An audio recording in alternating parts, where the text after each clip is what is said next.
Hi everyone, welcome back to another episode of Crag Chat. I'm super excited because I have my friend Ben Walsh on the podcast today. Say hi, Ben. Hey everybody. Perfect. You nailed the first test. Um, so Ben is a climber. He used to work at a climbing gym. He coached climbing. He also set. I'm probably missing some things, but he recently moved to Vegas, which I'm super jealous about because home of Red Rocks, and most recently started a YouTube channel, which we'll talk about a little bit later. I'm so stoked about that. But first off, Ben, I don't know any of this, so this is gonna be all new to me too, so it'll be really exciting. Um, how long have you been climbing? Like, kind of how did you get started? I know a little bit, but tell me more. Tell me all about you. Yeah, so this is like a two or three part question, right? So the first time that I ever remember climbing was at Camp Fitch, and it was, probably when I was a kid. I was like 9 or 10 years old, and I was going on like an outdoor education field trip type thing for a few days. And this camp had a rock wall, and we were going during the winter, so it was cold. So we were in this like indoor rock wall, and I just remember getting harnessed up, putting a helmet on, having somebody tie our knot, and then sending us up the wall. And I had a blast as a kid. It was like a conquering thing, right? It was like, oh my gosh, I can't believe I just did that. They had like little bells at the top that we would ring. Um, and so that was like my first experience with climbing. And I kept going back to that camp every single summer because I loved it so much. And so I would climb every summer, and they had like this big 40-foot outdoor rock wall that was super cool. It was like a big kind of like wooden tower.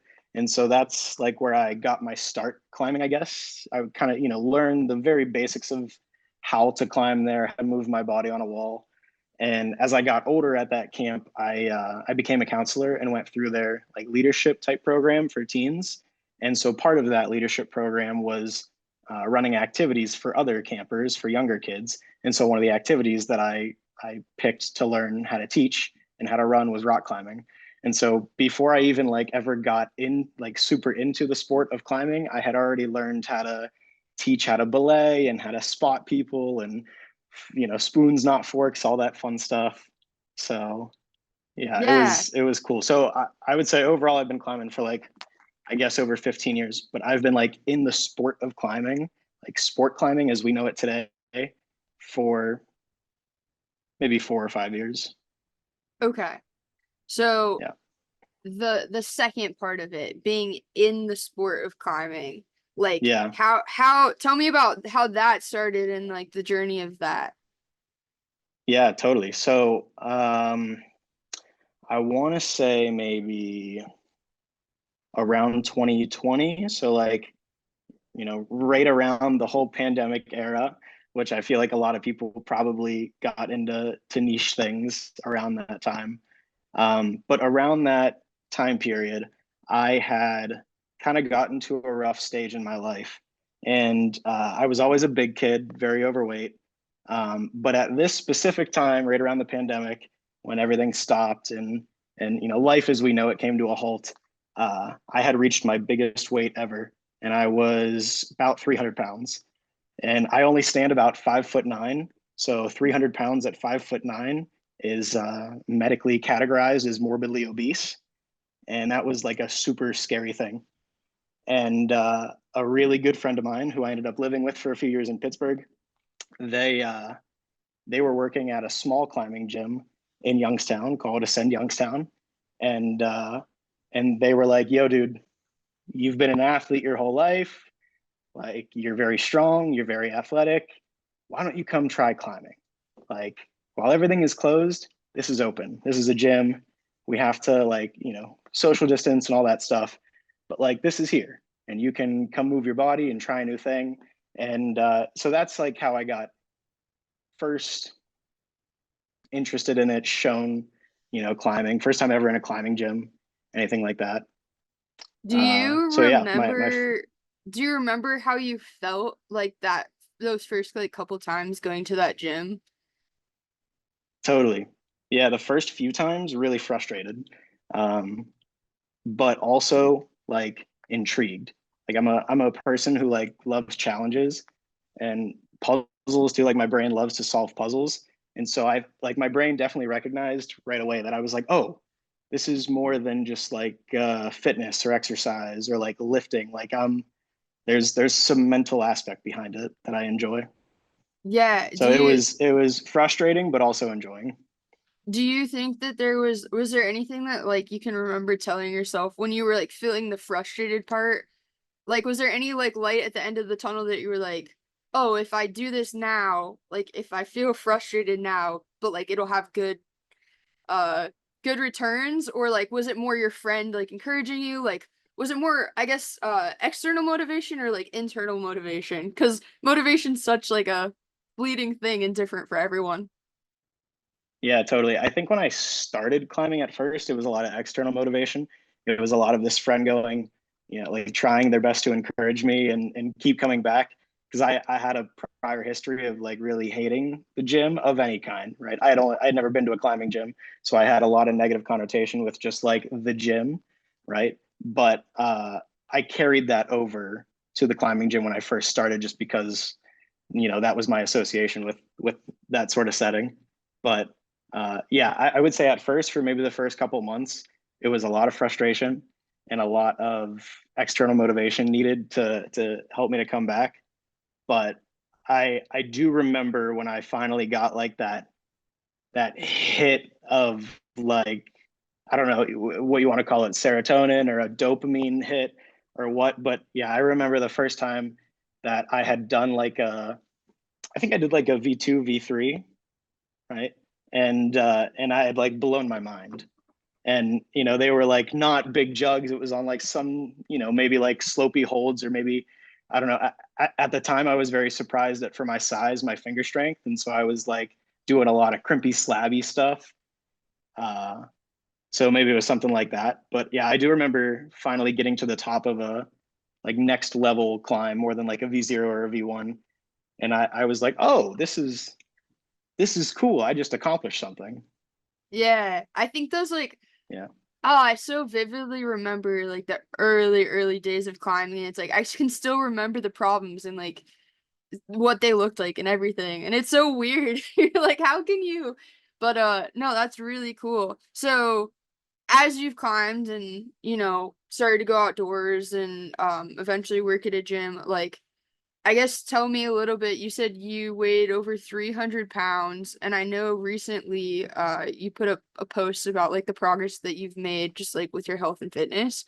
Um, I would love for you to talk about that in any capacity that you want to, just because I know that you've reached some like exciting milestones. So, Sure. Yeah. Yeah. Um, so like once I had started getting more into climbing, maybe like 3 or 4 months in, and I had said I completed a boulder problem and I had gotten that first sort of sense of accomplishment. Uh, that was like a big thing for me because although I was like I wasn't fit by any means. I was very unfit, right, as a kid, but I was athletic. Like I played a lot of sports all the time. Um, and so when I had gotten to that size, I had stopped playing sports, right? I mean, I was like, this was past high school. So I was like 18, 19, and 20. Like I wasn't playing sports anymore. I wasn't doing anything. Um, and so, yeah, when I really got into climbing, it just like, it broke me down for a second because there's certain things that you can't do when you're that size. When you weigh 300 pounds, you can't, you physically cannot do usually more than a V2 or a V3 in a bouldering gym because your weight is just dragging you down off holds and it's too difficult to pull yourself up onto something, right? I remember I was like 22 years old by the time I had finally done a pull up, and but like for the first 2 almost 3 years that I had started climbing, like I couldn't even do a pull up. um, so yeah, when I first started like realizing that this climbing thing. First of all, I was starting to enjoy it a lot, right? I was going to the gym like maybe three, four, maybe 5 times a week. I have no idea. It could have been more. Who knows? But I was going a lot, and my buddy worked there, and I was having a good time, and like I just started shedding weight, and things were becoming very easy. And for the first time ever, like my problem, because I was always an athletic kid, my issue was food. Like I had a straight up textbook food addiction. Like when I go back now and think at certain times in my life just a few years ago, there were times that I was going to Taco Bell and McDonald's after work, and I was putting down like 4, 5, sometimes 6,000 calories in one meal, which is insane. I mean, that's more than anybody's daily allotment, and I was doing that in one sitting. So I had a straight up food addiction, and the one thing that I think I really got from climbing was like it helped me tune into myself and what my body needed, and like what deep down on the inside I was like crying for. And it was just to be healthy and to take care of myself and to respect myself and to make good choices. And yeah, over the last 3, 4 years now, because of climbing, I have lost, what did I weigh in at this morning? 208. I've lost 92 pounds as of today. And yeah, I'm gonna keep going because I haven't been able to climb for the last couple of months because of some injuries. So I Yeah, can't like wait. Yeah, I can't wait to get back on the wall and feel, what it's gonna feel like to be climbing at, just about 200 pounds. So yeah. yeah. Well, that's an incredible, that whole thing is just a really massive accomplishment. And I want to say I'm super proud of you. And super stoked that Thank you. Thank you. just super stoked that climbing helped you achieve that. Cause I think we all have like our personal reasons for like why we climb or like what it's helped us achieve. And I think like you were saying, like, you know, it only takes just like grabbing the first hold or like trying to do the first prop. Like it takes one small step and it's such a cliche, but like once you get started, then it's so much easier to keep going. So Yeah, that's really definitely. awesome. Okay. So moving on a little bit from climbing, talk to me. I mean, it's all climbing, but talk to me about working at a climbing gym. Um, I know there's like that that's such a broad spectrum, but like what did you like about it? And would you work at would you work at a climbing gym again in the future? Like do you have any interest in yeah. Sure, yeah. So I think first, like the reason that I did work at a climbing gym and like the way that I jumped into, like I had never worked at a gym prior to like managing the gym that I did in Pittsburgh for a little bit. Um, and so I just kind of like jumped straight into managing a gym before I'd ever worked at one, which sounds silly, but in the context of what, the environment was, you understand. Um, but yeah, I think like, I had been climbing at that point for 2 or 3 years. And I forgot to mention too, like climbing in the gym was cool, but I like really got into it when I started going outside just because I'm a very outdoorsy person. Obviously, I moved across the country to be closer to better rock and better weather and stuff. So yeah, I got all of like my first kind of inspiration to climb more and more regularly from climbing outside because I loved it so much. Um, but oh shoot, I kind of lost track of where I was going with that. No, it's okay. So then you started working in a gym. Oh yeah, yeah. Um, so once I like got really into climbing, I'm just like a passion driven person. So I needed to be like working in something that I cared about. Uh, so yeah, I think that's why like I got into working in a climbing gym at first because I was just like, oh, this is all I'm doing with my time. So let me do it. But yeah, I think it was like, I jumped all into managing a gym, and like you said, I was coaching and I was also route setting all in the same place. This is all in one facility. And it was a small facility, not so anyone thinks watching this that this was like some big climbing gym and I was like one dude doing everything. You It should was a have very lied. You should small, have been like, this was like the yeah. world's biggest gym, and I did Mega everything. gym in the north. Yeah, Yeah, it was yeah, this yeah. mega gym in Pittsburgh. It actually took up the Uh, whole city of Pittsburgh. Like Pittsburgh actually yeah, doesn't exist. Anyways, no, sorry. it was all of the Ascend locations. No, but yeah, it was a very small family-owned gym that had been around for like 30 years, so it was very easy to manage as one person. Um, but yeah, I enjoyed climbing so much that my soul was like begging me to go work in this industry and learn more about it. And I had a little bit of experience teaching kids about climbing from a young age from my camp days. Um, so yeah, that's like what made me kind of jump into it head first. And then it was like, it was the slightly selfish, every time someone accomplishes something in that gym, I get my jollies. Like every time that because of this little bit of beta that I may have given a kid, or this, little bit of instruction that I may have given this adult who it's their first time climbing, and they get to the top of a V1 or something, like that brightened my day, gave me a dopamine hit, gave Yeah. me a positive reaction to the environment that I was in. So I was just like, every day it made me want to go back and do it more. Yeah. No, that's awesome. That is one thing I think about being as because like obviously I'm not a staff member, but I'm just like, oh, it must be really cool to just like see people work on these things that you've put so much time and energy into creating. And just like Totally. having fun. Also, like selfishly sitting back and just being like, hee hee hee, you can't climb it. Yeah, right. Totally. Like I was a brand new climber who at the time I was like maybe pushing V5 tops.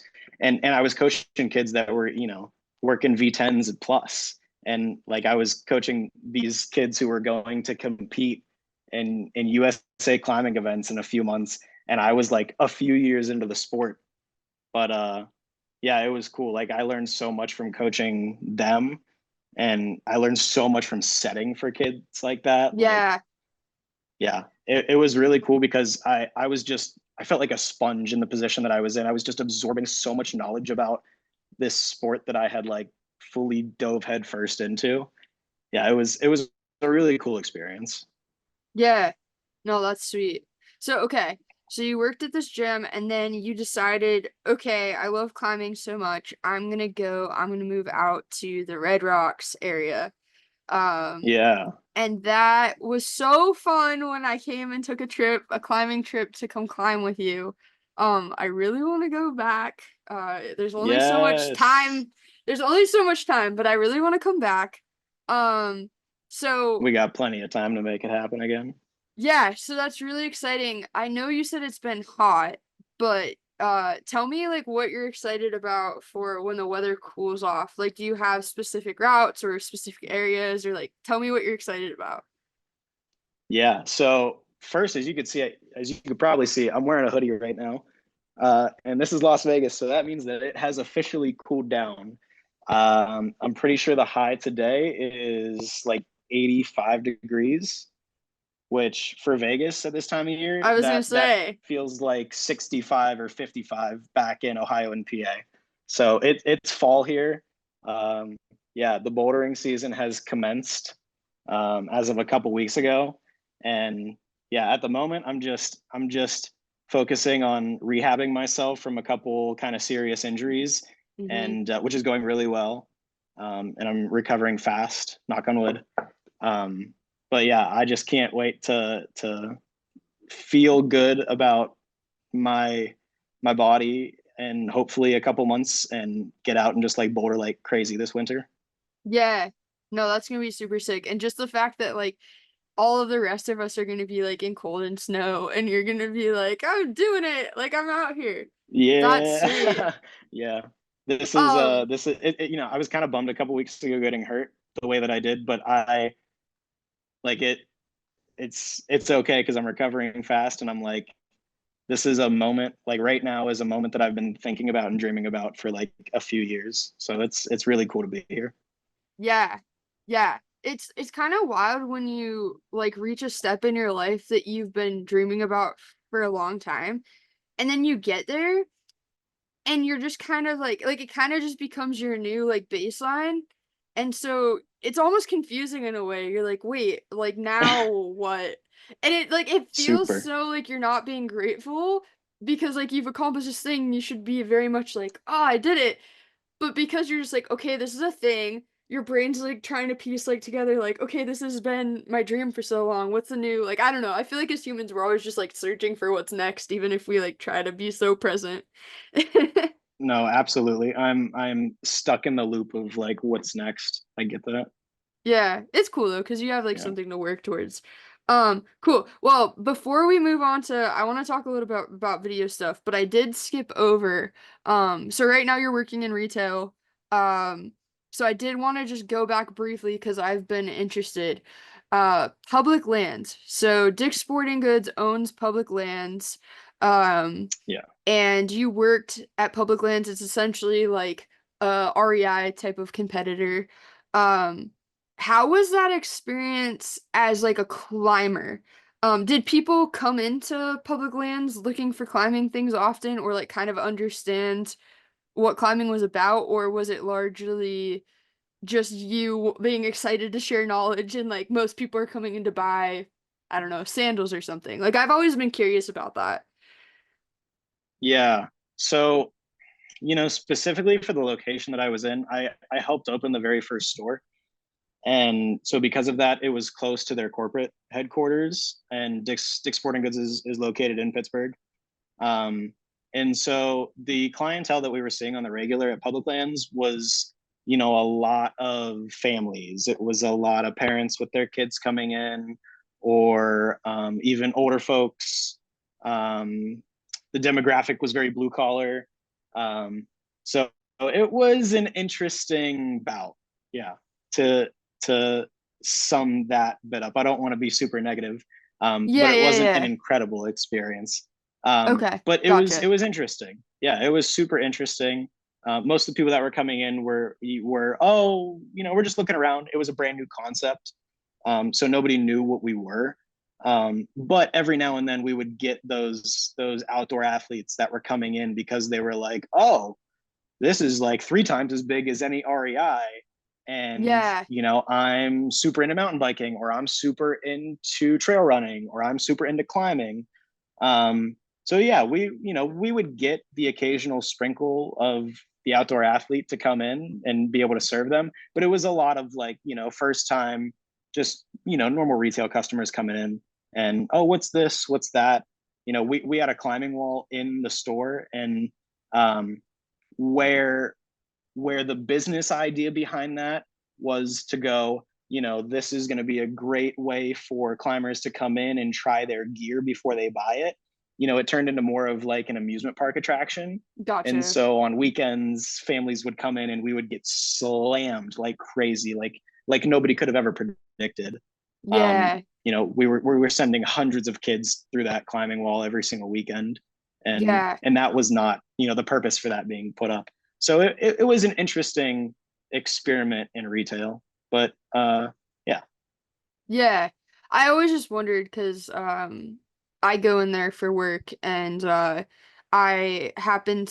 was talking to the people in footwear and then kind of like said my okay, well it's nice seeing you and went to head out and there was a girl sitting there with a pair of tarantula laces like really looking very intensely like and I was like, "Hey, like just wondering if you had any questions." And she was like seemed so happy to talk about climbing and was like went to ascend like the whole thing, but like was very much a newer climber.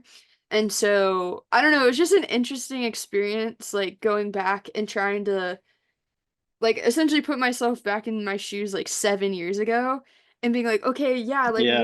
what do I want to know? And like you can't say it too much too fast because it's like just you're just not gonna understand it if you don't have the experience. So yeah, Yeah. I was kind of curious, but okay. You started a YouTube channel. Um, Yeah. I already texted you about this. You texted me and I sobbed my eyes out. I want everyone to know.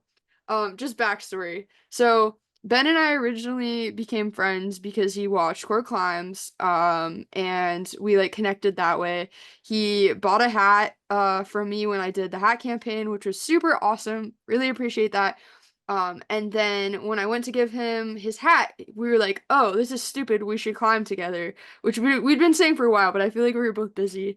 Um, and so we climbed We together, were both and super busy people at the time. yeah, and we climbed together and it was a great time and we were like we should do this again. He's like funny story, I'm moving. So that's kind of like how how our journey has gone. But if anyone watched the Red Rocks video, I think it's like pretty evident how much I appreciate you, Ben, and just like the journey that, or like the way that you've been part of my journey. And so, just similar to like your friend sharing climbing with you and it making such a big impact, like the fact that I had that impact on you, I don't want you to forget that, like, it also has had the same or almost a bigger impact on me as well. Just because I feel like as creators, like, we always want to make some sort of a difference. And so I just want to say thank you. Totally. Thank you for that. Now tell me about your Thank channel. you. I appreciate that. Well, first of all, thank you because I appreciate that a lot. And yeah, we didn't know each other for very long, but we got along really quick, really easily because yeah, you're just a great person and yeah. Uh, but yeah, so okay. Um, my YouTube channel was a culmination of a lot of things. If you take the time to search through the archives of YouTube, you will find probably like close to 4 or 5 Ben Walsh channels. Ooh, you shouldn't Since have I told me was, that. yeah. Oh, hey, if you want to go ahead and try, you go for it. I'm not giving you any information though. Heard. But yeah, since I was a little kid, man, I have like dreamt of, thought about, like tried to make a plan for wanting to make a YouTube channel. And I think it all stemmed from like that was just my source of entertainment as a kid. Like I wasn't the TV show kid. Once I got past like the SpongeBob era of my life, it was like my main source of entertainment was like my iPod Touch and whatever YouTube channel I was obsessing over at the time. So yeah, that was a lot of it. Like growing up, I wanted to be a gaming YouTuber. Um, there's a few videos online of me playing Call of Duty as like a 12-year-old and like cursing at the screen. So yeah, at one point, I wanted to like I tried making like a basketball trick shot, like Dude Perfect type YouTube channel with my little brother. Um, we tried making like some random, I don't even know, it was like a random comedy sketch type thing on Facebook with my uncle and my brother and kind of like my whole family. So yeah, like for my whole life, because that was my main source of entertainment, I've been, intrigued by creators and YouTubers specifically, people that made long form, video content. Um, so yeah, that was kind of like the inspiration of it all. And then I think when I was like, I was probably in high school. I think I was in maybe like 14 or 15 years old. I stumbled across Casey Neistat. And I don't remember if we've talked about this or not, if you've watched a lot of Casey Neistat or any. Um, but for anyone that has watched Casey Neistat and an extensive amount at that, you will know that that man's filmmaking does something to you. And it touches you in a way that like every single movie or video or piece of media, in my opinion, that anybody should watch, like that's how it should touch you. Like when you watch something and it like makes you feel warm inside and like maybe even tear up a little bit, like that's what every single one of his vlogs or his videos did to me as a teenager watching it. And that's like what I learned that I loved about creation and about media and cameras. um yeah, so like I think while I always knew that I wanted to like make some sort of video of some sort, like once I got into the Casey Neistat bubble as a teenager, it was over. Like he took the creativity and just like yeah, it was over at that point. From that point on, and I'm 24 now, going on 25 soon. So it's been 10 years from that point. I can confidently say that like every day, all that's played through my mind is like trying to start a YouTube channel, and and just taking forever to do it because I was just constantly thinking about what I even wanted to do. I had no idea. I still have no idea, but yeah, Yeah, that's what that first video was. Like it was me posting it because I was like, I thought I had an idea. I was gonna go out and make like a vlog of me climbing because it was gonna be the first like kind of cool day here in Vegas. And I was literally gonna go out by myself, solo boulder with my tripod, do the whole thing. And then yeah, I got hurt, freaking dislocated my knee. yeah, yeah. And so I just You'll made a come 2 minute back. rant video instead. Yeah, for Yeah. sure. I'm already planning the next the It's real video right it's now. So it's exactly exciting. it's exactly like the first hold on the boulder problem though. Like you made a video. So all you have to do is like make the next hold. Just like create it, Right? you know? And then you keep going Yeah. and like maybe you like do a side pull when you're supposed to like do this flag or whatever, but then like it's fine. You just figure it out, you know? That is awesome. Yeah. I think I watched that video like 3 times because I was just so excited. Um I Oh my have gosh. to I have to tell you, you're gonna hate me.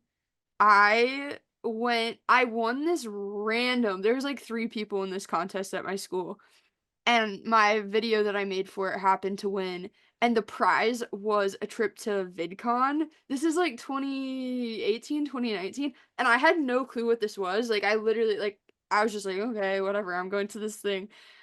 And I Yeah. went and I didn't know any of the, like, creators. Like, I watched YouTube, but it was a very niche segment of YouTube that I watched, read, like, lesbian YouTubers. But, anyways, so, like, outside of that, I didn't really know many YouTubers, and I, like, was like, "Oh, okay, like, I guess I'll go to this presentation." And I sat down and this guy named Casey Neistat came out on stage and like gave a little talk. I was like, okay, that was cool. And then like later I went home Oh and my I was gosh. like, they're like, oh, what was your favorite part? Who were some of the creators? And I like had taken some photos and I was just like, yeah, like all the speakers, I like took photos of the speakers. And they were like, wait, that you know who that is, right? And I was like, like, I mean, yeah, he probably like is an important person. They're like, no, you know who that is, right? It was funny that like Hank Green gave a speech, and then Yeah. Oh my gosh. uh then Jenna Marbles, like, and so it's Oh my like all gosh. and I knew Jenna That's too Marbles, but funny. like everyone knew Jenna Marbles, so like her talk was like in a stadium. So like I don't know. It was like different than like a little room. Yeah, yeah. But but yeah, I just had to like rub that in your face essentially. Be like, I didn't even know the guy. No, That's that's really cool though. awesome. I feel like Yeah, you he's had no inspired a lot idea. of people. Yeah, so you said you have Totally, no yeah. idea what you're doing, which is totally cool. I do know that like so your channel's called Dare to Be. It's Ben Walsh, Dare to Be. Yeah. What does that name mean to you, I guess? Like what was the inspiration behind that? Like if you had to maybe guess at what type of content that you're planning on making. Yeah, tell me a little bit. I got to peek behind the curtain. Yeah, yeah. So first where that comes from is I had this teacher and ended up being professor in college. But I had this teacher, his name was Dr. Gage, and he was my music teacher growing up. And he was just like he wasn't like my specific instrument teacher, but he was like our a local conductor.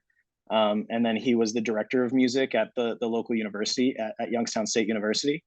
Um, and that's the town that I grew up in. And so he was my band director a little bit when I was in youth symphony, and then when I went to YSU for music for a couple years. And that's just something that he always told us. He always every single day when we left that man. Sorry, I'm starting to get emotional a little bit It's because good. he It's actually good. recently passed away. He passed away a couple years ago. Um, and so that's where this a lot of this stuff is coming into my life right now. Um, but every single day that we left him, he left us with dare to be great and love each other. That was the message. And it meant two things, right? It meant go out into the world, into the craziness that we know, into daily life, and just try your best to do two things. Be the best version of you that you can be, dare to be great for you, and then love each other. Just everyone that's around you, constantly just do nothing but throw love at them. And those two things, especially over the last 4 to 5 years, have like transformed my life. Are, yeah, those are just two messages that have made me a better person and that I think about every single day. Um, and so when I think of I video love creation, that. like something, yeah, thank you. But so when I think of, any sort of video that I want to make, whether it's just me like vlogging, going out and climbing for a day in Red Rock, like I was going to do it first, or whether it's talking about weight loss or how climbing's affected weight or nutrition, literally whatever it is, anything that I do or put out into the world, I just think that we need to, you should dare to be the best version of yourself to put it out there, because if you are and you're putting it out for the right reason, it can help somebody and it can impact their life and make them better. And so, like the things that I was talking about, I would feel certain emotions watching Casey Neistat's videos. Like, I don't ever want to put something out that isn't that heartfelt, that I don't care about that much. Because, like you said, like it, and like we had talked about, like, coaching climbing, there's a really good feeling as a human being helping another human being. Yeah. Well, that is awesome.